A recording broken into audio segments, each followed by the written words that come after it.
ابن عباس رضی اللہ تعالی عنہ سے روایت ہے کہ رسول اللہ صلی اللہ علیہ وسلم نے فرمایا، جو شخص ایک دن کا اعتکاف بھی اللہ کی رضا کے واسطے کرتا ہے تو اللہ تعالیٰ اس کے اور جہنم کے درمیان 3 خندقیں آڑ بنا دیتا ہے، جن کی مسافت آسمان اور زمین کی درمیانی مسافت سے بھی چوڑی ہے۔ اس حدیث پاک سے یہ معلوم ہوتا ہے کہ محض اللہ کی رضا کے لیے ایک دن اعتکاف کرنے پر یہ اجر مل رہا ہے کہ جہنم اور اس کے درمیان اتنی دوری ہو جاتی ہے کہ 3 خندقیں حائل کر دی جائیں گی، اور ہر خندق اتنی بڑی ہوگی جتنا سارا جہان، اور ایک دن سے زیادہ جتنا اعتکاف ہوگا اجر بھی اتنا ہی زیادہ ہوگا۔ ایک روایت میں ہے کہ جو شخص عشرہ رمضان کا اعتکاف کرے اس کو 2 حج اور 2 عمروں کا ثواب ملے گا، اور جو شخص مسجد میں مغرب سے عشاء تک کا اعتکاف کرے کہ نماز اور قرآن کے علاوہ کسی سے بات نہ کرے، اللہ تعالیٰ اس کے لیے جنت میں ایک محل بنا دیتے ہیں۔ ابن عباس رضی اللہ تعالیٰ عنہ سے ہی روایت ہے کہ رسول اللہ صلی اللہ علیہ وسلم نے اعتکاف کرنے والے کے بارے میں فرمایا، المعتکف هو یعتکف الذنوب وَيَجْزَى لَهُ مِنَ الْحَسَنَاتِ كَعَامِلِ الْحَسَنَاتِ كُلِّهَا۔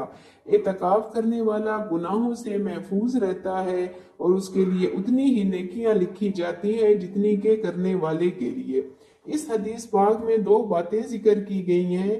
پہلی یہ کہ اعتکاف کی وجہ سے گناہوں سے حفاظت رہتی ہے، ورنہ اکثر ایسے موقع آ جاتے ہیں کہ انسان نہ چاہتے ہوئے بھی گناہ میں پھسل جاتا ہے، اور رمضان کے مبارک لمحے نافرمانیوں میں گزر جاتے ہیں۔ دوسری بات یہ ہے کہ بہت سے نیک اعمال ایسے ہیں جو اعتکاف کی وجہ سے نہیں کیے جا سکتے، جیسا کہ جنازے میں شرکت کرنا یا مریضوں کی عیادت کرنا۔ اعتکاف کی وجہ سے جن عبادتوں سے رک کا رہا اس کا اجر بھی ملتا رہتا ہے۔ اب لفظ جو اعتکاف ہے اس کا مطلب کیا ہے؟ اس کے معنی ہے روکنا، منع کرنا۔ معتکف جبکہ روزہ دار بھی ہو اپنے آپ کو تمام دنیاوی حاجات سے اور جسمانی خواہشات سے روکتا ہے اور عبادت الہی میں لگ جاتا ہے، اس لیے اس فعل کا نام اعتکاف ہے۔ اور رمضان شریف میں 20ویں تاریخ کو دن کے چھپنے سے ذرا پہلے سے لے کر عید کا چاند نظر آنے تک، چاہے 29 کو ہی نظر آ جائے، مردوں کے لیے مسجد میں اور عورتوں کے لیے گھر میں اللہ کے لیے جم کر بیٹھنے کا نام اعتکاف ہے۔ ابی بن کعب رضی اللہ تعالی عنہ سے روایت ہے کہ رسول اللہ صلی اللہ علیہ وسلم رمضان کے آخری عشرہ میں اعتکاف بیٹھا کرتے تھے۔ عورتوں کا اعتکاف تو اس کے لیے یہ بزرگوں نے لکھا ہے کہ عورتوں کے لیے گھر میں نماز کی مقرر کی ہوئی جگہ پر بیٹھنا زیادہ افضل ہے۔ اگر گھر میں نماز کی کوئی مخصوص جگہ پہلے نہ تھی تو اب مقرر کر لے اور وہاں اعتکاف کی نیت کر لے۔ مسئلہ نمبر 2، عورت اگر شادی شدہ ہے تو اعتکاف کے لیے شوہر سے اجازت لینا ضروری ہے، اگر وہ اجازت نہ دے تو نہیں بیٹھ سکتی۔